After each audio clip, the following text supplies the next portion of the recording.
नमस्कार, India voice देख रहे हैं आप। आपके साथ मैं हूं बबीता। इस वक्त की बड़ी खबर बिहार से, जहां पर बिहार के मुख्यमंत्री नीतीश कुमार ने अपना इस्तीफा सौंप दिया है। तो बिहार के मुख्यमंत्री नीतीश कुमार ने अपना इस्तीफा सौंपा है। तो राज्यपाल फागू चौहान को उन्होंने अपना इस्तीफा सौंपा है।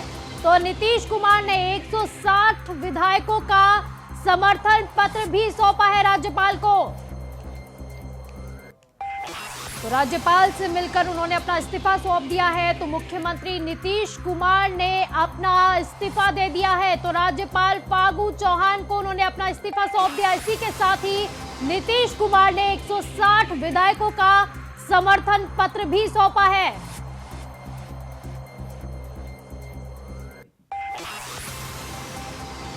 तो बिहार में काफी बड़ा उलटफेर हो चुका है। गठबंधन टूट गया है, एनडीए की सरकार टूट चुकी है। तो मुख्यमंत्री नीतीश कुमार ने गठबंधन तोड़ने का ऐलान कर दिया था। तो बैठक के बाद वो कह रहे थे कि काफी बड़ा ऐलान किया जा सकता है, काफी बड़ा कुछ होने वाला है। तो उन्होंने इस्तीफा सौंप दिया है। तो इसी पर ज्यादा जानकारी के लिए रजनी हमारी संवाददाता हमारे साथ जुड़ गई है। तो रजनी, मुख्यमंत्री नीतीश कुमार ने अपना इस्तीफा सौंप दिया है।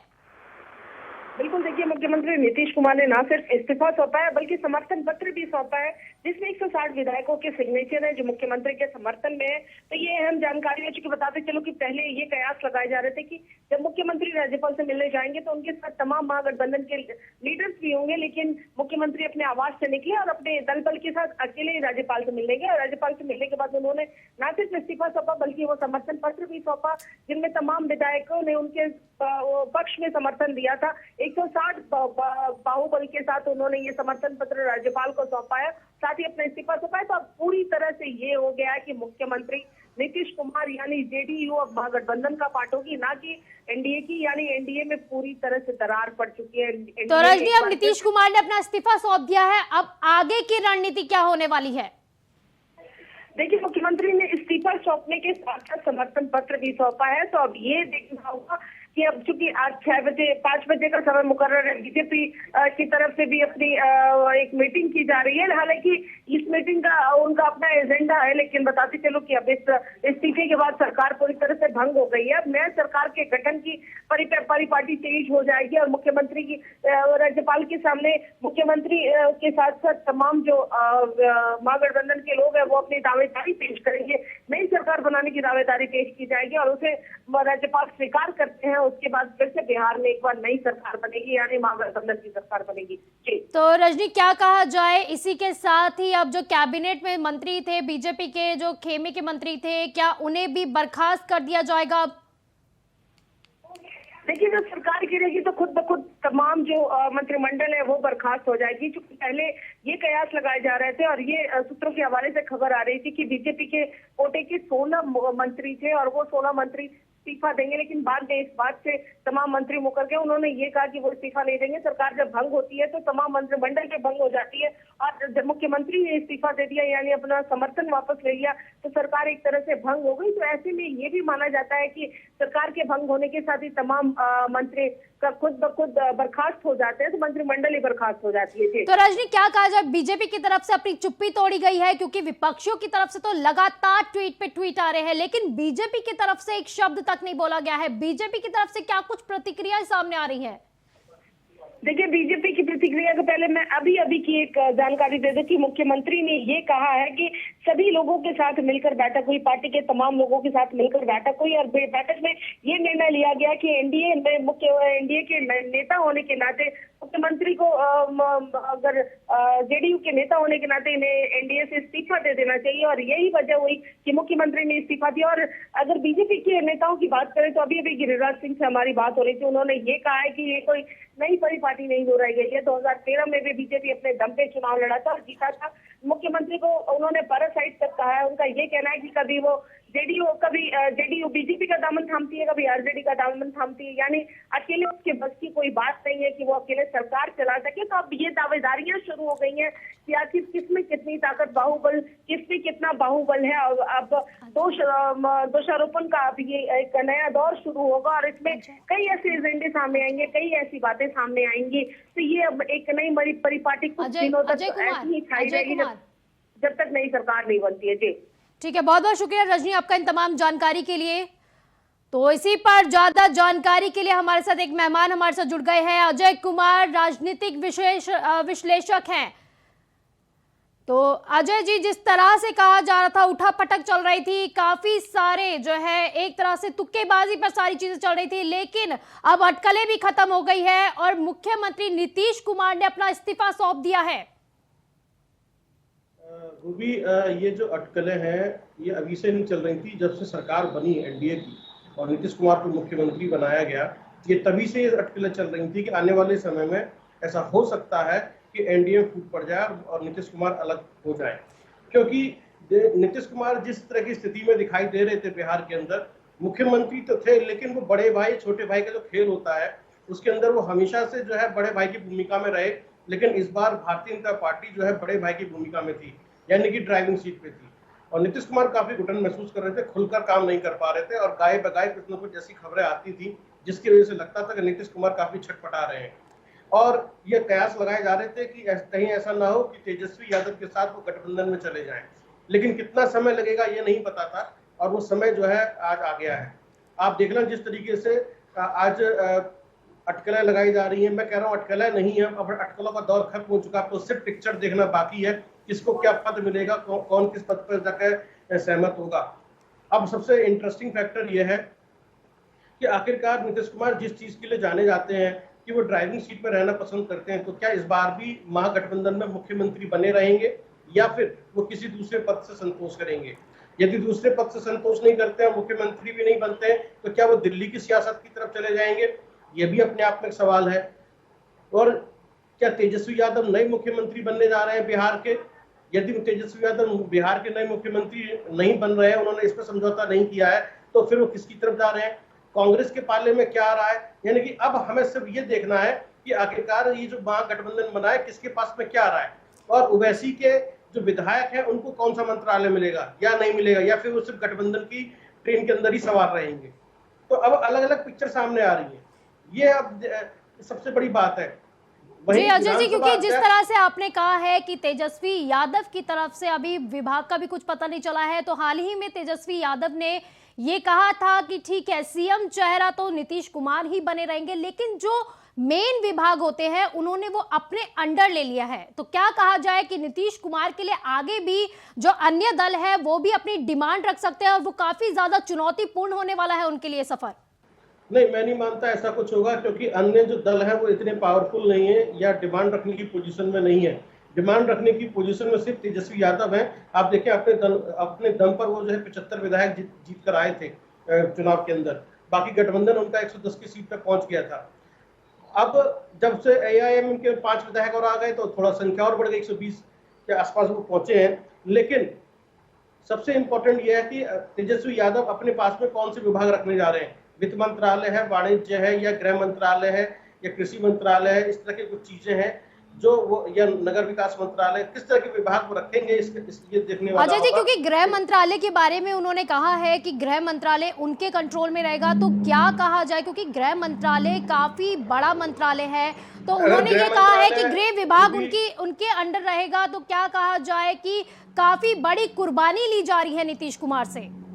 नहीं, नीतीश कुमार से कुर्बानी नहीं ली जा रही। नीतीश कुमार अपना राजनीतिक करियर बचाने की कोशिश कर रहे हैं, क्योंकि जिस तरीके से मुखर होकर भारतीय जनता पार्टी उनके सामने खड़ी हुई थी और वो, मैंने जैसे कहा कि काफी घुटन महसूस कर रहे थे, खुल के काम नहीं कर पा रहे थे और उनको गाय बगाए लग रहा था महाराष्ट्र के उद्धव ठाकरे वाली सरकार का हाल देखने के बाद, कि ऐसा ना हो कि ऐसा कुछ उनके साथ हो जाए या बिहार में भी ऐसा कुछ सीन देखने के लिए मिले। इससे पहले ही उन्होंने जो है ये कदम उठा लिया है। अब रही बात, यदि गृह मंत्रालय तेजस्वी यादव के पास रहता है तो एक तरीके से तेजस्वी यादव बिहार के अघोषित मुख्यमंत्री होंगे, ड्राइविंग सीट पर वही होंगे, नीतीश कुमार सिर्फ चेहरा होंगे और जो उसका सुख है मुख्यमंत्री का वो भोगते रहेंगे। जी, तो क्या अजय जी, क्या कहा जाए कि बीजेपी से कहां चूक हो गई है? 2025 के चुनाव की अगुवाई जो है वो चुनाव लड़ने वाली थी नीतीश कुमार की अगुवाई में, कहां बीजेपी से चूक हो गई जो इतना बड़ा गठबंधन जो है वो टूट गया? देखिए, 47 सीटें लेकर जिस तरीके से नीतीश कुमार थे वहां पर, और चूक नहीं है। मैं इसको समझता हूं कि जिस तरह के हालात अभी पूरे देश में बने हैं, और महाराष्ट्र इसका सबसे बड़ा एग्जाम्पल है, जिसके बाद बाकी की जो पॉलिटिकल पार्टीज है जो गठबंधन में है या जिनके पास विधायकों की संख्या कम है या नेक टू नेक फाइट हो सकती है, वो थोड़े से अब सोचने लगे हैं कहीं ऐसा ना उनकी पार्टी के साथ भी या उनकी सरकार के साथ भी ऐसा ही कुछ हो जाए, इसलिए वो एक सेफ जोन में चले जाना चाहते हैं। और यहाँ पर नीतीश कुमार वही करते हुए दिखाई दे रहे हैं। आप देखें किस तरह से अभी जो है हालात बदले हैं। नीतीश कुमार को लेकर कहा जा रहा था कि वो दिल्ली चले जाएं, दिल्ली की राजनीति करें और भारतीय जनता पार्टी जो है अपने बिहार को संभाले, लेकिन वो पटना छोड़कर जाना नहीं चाहते थे। अब पटना छोड़कर जाना नहीं है, उनको यहीं की राजनीति सूट करती है। अभी कुछ दिन पहले मीटिंग हुई है जिसमें प्रधानमंत्री नरेंद्र मोदी एड्रेस कर रहे थे और देखें नीतीश कुमार नहीं आए और पटना में ही थे, जबकि बंगाल से ममता बनर्जी आ जाती हैं। तो वो अपने आप में बताने के लिए काफी था कि नीतीश कुमार जो है अब भारतीय जनता पार्टी से अलग जा रहे हैं। तो इसके अंदर जो है कहीं ना कहीं जो देखने वाला जो दिखाई दे रहा है यही दिखाई दे रहा है कि भारतीय जनता पार्टी ने जिस तरीके से महाराष्ट्र में किया उससे जो है एक मैसेज गया है कि भैया अपनी अपनी सरकार बचा लो, उसके लिए कोई ना कोई कदम उठा लो। तो यही भी नीतीश कुमार कर रहे हैं कि चलिए ठीक है, यदि यहाँ गठबंधन में हम सेफ नहीं है तो हम तेजस्वी यादव के साथ गठबंधन कर लें या कांग्रेस के साथ मिलकर चले जाएं। और जिस तरह के हालात है इस वक्त वो बता रहे हैं कि विपक्ष अब जो है एकजुट होता चला जा रहा है। विपक्ष कमजोर नहीं हो रहा है, विपक्ष इधर तक नहीं भाग रहा, एकजुट हो रहा है। अब विपक्ष यदि एकजुट हो रहा है तो उसके रिजल्ट हमें इस तरीके से देखने के लिए मिल सकते हैं। अब ये बिहार है, बिहार के बाद कौन से राज्य में ऐसी पिक्चर देखने के लिए मिलेगी, उसके लिए भी हमें तैयार रहना पड़ेगा। जी अजय जी, तो क्या कहा जाए कि आगे चल के ये दल कितने ज्यादा जो है मुश्किल पड़ने वाले हैं, कितने ज्यादा भारी पड़ने वाले हैं बीजेपी पर? देखिए भारी तो अभी तो समय बताएगा वोटर किस तरीके से लेते हैं, क्योंकि अभी चुनाव तो है नहीं। यदि सरकार अच्छी चलती है और पब्लिक को लगता है कि जो वो चाहते थे, जो सोचकर उन्होंने वोट दिया था वो उनको मिल रहा है, तो इस तरह का गठबंधन कामयाब हो जाएंगे। और यदि ये गठबंधन कामयाब नहीं होते हैं और आने वाले समय में अंतरकलह मची इस गठबंधन के अंदर, तो इसका नेगेटिव मैसेज जाएगा और नेगेटिव मैसेज के बाद सीधे भारतीय जनता पार्टी को या एनडीए को फायदा होगा। जी अजय जी, क्योंकि देखा गया था नीतीश कुमार की तरफ से कई बार इस इशारों में कहा गया कि बीजेपी ने उन्हें धोखा दिया है, ये उन्होंने अभी भी बयान दिया है और कई बार ऐसे बयान देते हुए वो नजर भी आए थे। तो वही आरसीपी सिंह का जो रोल था काफी संदिग्ध था, क्योंकि नीतीश कुमार और उनकी पार्टी के नेताओं का ये कहना था कि आरसीपी सिंह के कंधे पे बंदूक रखकर बीजेपी चला रही है, उनके जो है द्वारा ऑपरेशन लोटस चलाया जा रहा है। तो आरसीपी सिंह की वजह से ही कहा जा रहा है नीतीश कुमार ने अपने कदमों को पीछे लिया है, एक कारण ये भी बताया जा रहा। आपका क्या कुछ कहना है इस पर? देखिए अब अंदर खाने क्या हो रहा है, आरसीपी सिंह जिम्मेदार है या नहीं है, लेकिन मैंने ये जरूर कहा कि महाराष्ट्र के बाद नीतीश कुमार के अंदर एक डर जरूर आया कि जो महाराष्ट्र में हुआ कहीं वो बिहार में उनके साथ ना हो जाए। और ये ऐसे बहुत सारे राज्यों के मुख्यमंत्रियों के माथे पर जो है बल डाल रहा है, सोचने पर मजबूर कर रहा है। तो इसलिए वो कोई ना कोई रणनीति अपना रहे हैं। आरसीपी सिंह तो एक एग्जाम्पल हो सकते हैं या एक मोहरा हो सकते हैं, एक वजह हो सकते हैं या एक नाम हो सकता है, लेकिन डर तो कहीं ना कहीं था। और जैसा मैंने कहा कि नीतीश कुमार शुरू से ही एक घुटन महसूस कर रहे थे, खुलकर राजनीति नहीं कर पा रहे थे, फैसले भी नहीं ले पा रहे थे। और यही रीजन है कि बार बार इस बारे में अगर कयास लगाया जाए तो ऐसा कुछ हो सकता है। आप देखें विधानसभा अध्यक्ष विजय कुमार सिन्हा है और अभी कुछ समय पहले विधानसभा में जो मारपीट हुई है, हंगामा हुआ है, 11 विधायकों के खिलाफ जो है आचार समिति को जो है अनुशंसा की गई, भेजा गया है। तो उससे अगर ये कार्रवाई होती है तो कितने विधायकों की सदस्यता खत्म हो सकती है, ये भी वो है। इसीलिए नीतीश कुमार ने 160 लोगों का जो समर्थन पत्र पेश किया है कि यदि आसपास भी न रहे तो 60 तो हो कम से कम। भारतीय जनता पार्टी यदि कोई भी कदम उठाती है तो अब तो सिर्फ और सिर्फ सत्ता में बने रहने की लड़ाई है। अगर आप इसको देखें, इसमें प्रदेश की जनता का हित कहीं दिखाई नहीं दे रहा है, इसमें दिखाई दे रहा है कि हम सत्ता में बने कैसे रहेंगे। जी बिल्कुल, सत्ता में रहने की आपने बात कही है, क्योंकि नीतीश कुमार की ही अगर बात कर ली जाए तो सीएम नीतीश कुमार ने 2013 में भी बीजेपी से गठबंधन किया था, फिर तोड़ दिया था। उसके बाद जो है 2017 में आरजेडी से गठबंधन तोड़ दिया था। तो देखा जाता है कि अपने सहयोगी दलों के साथ वो कई बार गठबंधन तोड़ते हुए नजर आ रहे हैं। तो आपसे जानना चाहूंगी कि ये जो गठबंधन है वो कितना सक्सेसफुल होने वाला है, क्योंकि कई बार नीतीश कुमार ने अपने गठबंधन तोड़ दिए हैं सत्ता में रहने के। मुझे लगता है कि ये जो उनका कार्यकाल है, इसके बाद उनका अगला कार्यकाल किस तरीके का होगा वो राजनीति में शायद एक अलग तरीके की पारी होगी उनकी। अभी तो वो सिर्फ और सिर्फ मुख्यमंत्री बने रहना चाहते हैं और ये कार्यकाल उनका पूरा हो जाए। जी। और यदि और इसी बात को लेकर एक समझौता हुआ होगा, गठबंधन बना होगा, यही हमें देखने के लिए मिलेगा। बाकी छोटे छोटे दल तो ऐसी कोई अपनी बात मतलब बार्गेनिंग करने के उसमें नहीं है या प्रेशर बनाने के पोजीशन में नहीं है। और तेजस्वी यादव ने अपने मंत्रालयों को लेकर बंटवारा कर ही लिया है। अब तो सिर्फ और सिर्फ नीतीश कुमार अगर मुख्यमंत्री बन रहे हैं तो सिर्फ मुख्यमंत्री का कार्यकाल पूरा करेंगे, बाकी प्रदेश जो है तेजस्वी यादव चलाएंगे। जी बिल्कुल अजय जी, क्योंकि नीतीश कुमार की तरफ से ये कहा जा रहा था कि खुल के वो अपनी राजनीति नहीं कर पा रहे थे, खुल के फैसले नहीं ले पा रहे थे, तो क्या कहा जाए ये गठबंधन जो हुआ है इसमें वो खुल के अपने फैसले ले पाएंगे? क्योंकि आरजेडी की अगर बात कर ली जाए तो तेजस्वी यादव क्या उनको खुलकर फैसले लेने देंगे? क्योंकि सबसे ज्यादा अगर सांसदों की बात की, मंत्री दल की बात की जाए तो काफी बड़ा दल है तो तेजस्वी यादव का, तो क्या कहा जाए सिर्फ स्टीयरिंग उनके हाथ में दी है, कंट्रोल तेजस्वी यादव अपने हाथ में लेने वाले हैं? नहीं, मुझे ऐसा लगता है कि नीतीश कुमार के साथ इस बात को लेकर समझौता जरूर हुआ होगा कि वो खुल के फैसले कर पाएंगे, अपनी पारी खेल पाएंगे। तभी मैंने कहा कि वो ये कार्यकाल एज ए मुख्यमंत्री अपना एंजॉय करेंगे, पूरा करेंगे। और जो 2024 का चुनाव है लोकसभा का, उसके लिए ये दोनों मिलकर तैयारी करेंगे। क्योंकि आप देखें जब 2019 के अंदर तेजस्वी यादव ने कितना शानदार प्रदर्शन किया था लोकसभा चुनाव के अंदर, और उसका अगला रिजल्ट जो है हमने विधानसभा चुनाव में देखा। अब 2024 का चुनाव है जिसकी तैयारी ये महागठबंधन करेगा और पूरी तरीके से जो है मैदान में रहेगा। तो आने वाले 2024 की ये तैयारी है, ये इसको आप इस हल्के में ना लें। और बिहार के अंदर एआईएमएम का भी प्रभाव बढ़ रहा है। आप देखें जिस तरीके सीमांचल में एआईएम ने अच्छा प्रदर्शन किया है। जी बिल्कुल, आपको भी रोकना चाहूंगी मैं अजय जी, क्योंकि हमारे साथ एक और मेहमान हमारे साथ जुड़ गए हैं। राजेश जी हमारे साथ जुड़ गए हैं, आरजेडी के उपाध्यक्ष हैं, वो हमारे साथ जुड़ गए हैं। बहुत बहुत स्वागत है सर आपका भी। तो काफी उठापटक देखने के बाद जो है अब इस्तीफा दे दिया गया है, अब आगे की रणनीति क्या होने वाली है सर? आगे की राजनीति, बिहार की राजनीति में जो बदलाव हुआ है, आने वाले दिन में देश की राजनीति में बदलाव होगा। कहा भी जाता है कि दिल्ली की सत्ता जो है बिहार उत्तर प्रदेश होते हुए, बंगाल बिहार उत्तर प्रदेश होते हुए जाता है। और इस बार निश्चित रूप से जो बदलाव हुआ है वो सामाजिक न्याय और विवेक ताकतों को मिलाकर के एक बदलाव हुआ है। उसमें देश की राजनीति में बदलाव का संकेत आ रहा है। और ये तो गठबंधन तो होना ही था। नीतीश जी बहुत दबाव में थे वहाँ। नीतीश जी के विचारधारा बीजेपी के विचारधारा से कभी मिलता नहीं था और इसलिए वे बड़ी ही में थे, असमंजस की स्थिति में थे। और उस असमंजस की स्थिति से निकलने का प्रयास किया है। और हमको लगता है कि राष्ट्रीय जनता दल और जदयू और जो समान विचारधारा के कांग्रेस है, सीपीआई है, सीपीएम है, माले है, सारे मिलकर के बिहार के साथ साथ पूरे देश की राजनीति में एक बदलाव का संकेत। जी बिल्कुल राजेश जी, आपने सही कहा, नीतीश कुमार दबाव में तो थे, लेकिन अब जो है क्या कहा जाए, तेजस्वी यादव उनका ये दबाव कम कर पाएंगे? क्योंकि क्या स्टीयरिंग उनके हाथ में पूरा मिलेगा, कंट्रोल उनको दिया जाएगा?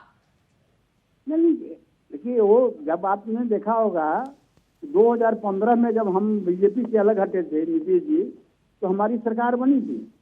नीतीश जी मुख्यमंत्री थे और उस समय भी तेजस्वी जी उप मुख्यमंत्री थे और महत्वपूर्ण विभाग में थे और सरकार बढ़िया चल रहा था। भारतीय जनता पार्टी गलत ढंग से नीतीश जी पर इतने दबाव बनाए हुए थे कि उसको खा रहे लालू यादव के परिवार के थे। भारतीय जनता पार्टी को लगता है कि लालू यादव का परिवार जब मजबूत होगा, लालू यादव मजबूत होंगे तो हमको केंद्र में दिक्कत हो जाएगा। इसलिए वो लोग दबाव बना करके नीतीश जी पर भी दबाव बनाने का काम किया और उस समय नीतीश जी भी दबाव में आन करके अब तेजस्वी जी के ऊपर निर्णय लेने का काम किया, इसलिए गलती हुआ। अब नहीं हो ऐसा होगा, पूरा विश्वास है कि अब ऐसा नहीं होगा और हम लोग आगे बढ़ेंगे और सामाजिक न्याय विवेक ताकत का जो मजबूत आधार है आदरणीय लालू प्रसाद यादव जी के सोच का, उस सोच को हम राजेश जी, गठबंधन तो 2017 के समय में भी टूटा था, तो क्या कहा जाए कितना सक्सेसफुल होने वाला है ये गठबंधन? क्योंकि पहले भी गठबंधन किया गया था, फिर टूट गया था और अब जो है दोबारा से गठबंधन हुआ है, कितनी ज्यादा चुनौतियां होने वाली हैं आगे? 2017 में भी नीतीश जी भारतीय जनता पार्टी के दबाव में थे। भारतीय जनता पार्टी को एकमात्र लगता है कि लालू प्रसाद यादव के परिवार यदि मजबूत होगा तो हम कमजोर होंगे और इस बार भी ऐसा ही था। कि नीतीश जी पर इतना दबाव बनाने लगा भारतीय जनता पार्टी। उसमें भी दबाव बनाया था और इस बार भी दबाव, तो इस बार नीतीश जी। राजेश जी, आपको रोकना चाहूंगी, बड़ी खबर आ रही है बिहार की सियासत से जुड़ी हुई बड़ी खबर। राबड़ी देवी के घर पर चल रही है बड़ी बैठक में नीतीश कुमार और तेजस्वी यादव भी मौजूद है और थोड़ी ही देर में तेजस्वी जा सकते हैं राजभवन। तो बड़ी खबर, राबड़ी देवी के घर पर बड़ी बैठक चल रही है। बैठक में नीतीश कुमार के साथ साथ तेजस्वी यादव भी मौजूद है और थोड़ी ही देर में तेजस्वी राजभवन की ओर भी रुख कर सकते हैं। तो बड़ी खबर बिहार की राजनीति से जुड़ी हुई।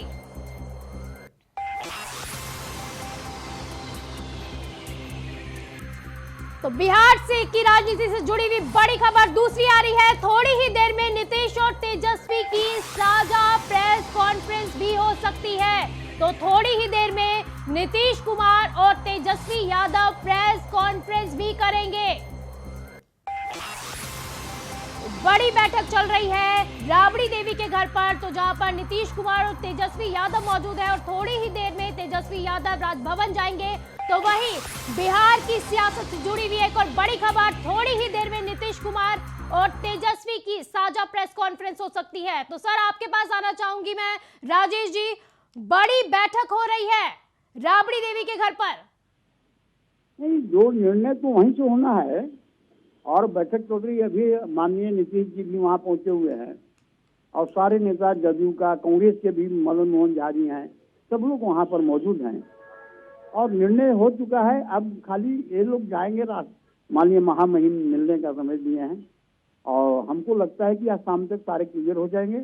और आपको एक बात बता दें कि इस बार जो बदलाव हुआ है वो अस्थायी बदलाव है और ये बदलाव भारतीय जनता पार्टी के टूटने का, भारतीय जनता पार्टी के कंट्रोल, उनके सत्ता से बाहर करने का बदलाव है।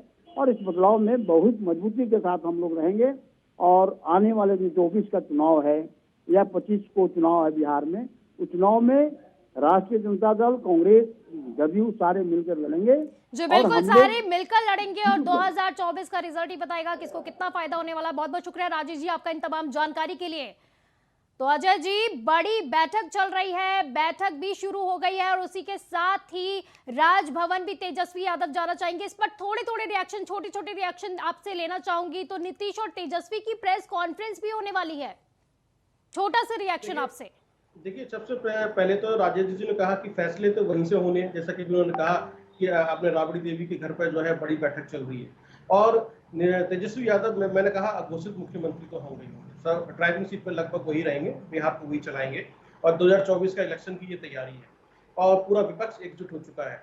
अब प्रेस कॉन्फ्रेंस के अंदर वो क्या कहने वाले हैं ये सबसे महत्वपूर्ण है, क्योंकि ये जो प्रेस कॉन्फ्रेंस है ये पूरे देश की सियासत को तय करने वाला है। जी बिल्कुल, प्रेस कॉन्फ्रेंस पूरे देश की सियासत को तय करेगा और 2024 का रिजल्ट ये तय करेगा कि ये गठबंधन कितना सक्सेसफुल रहा। बहुत बहुत शुक्रिया आपका हमारे साथ जुड़ने के लिए। इस बुलेटिन में फिलहाल के लिए बस इतना ही। आप देखते रहिए इंडियन वॉइस। नमस्कार।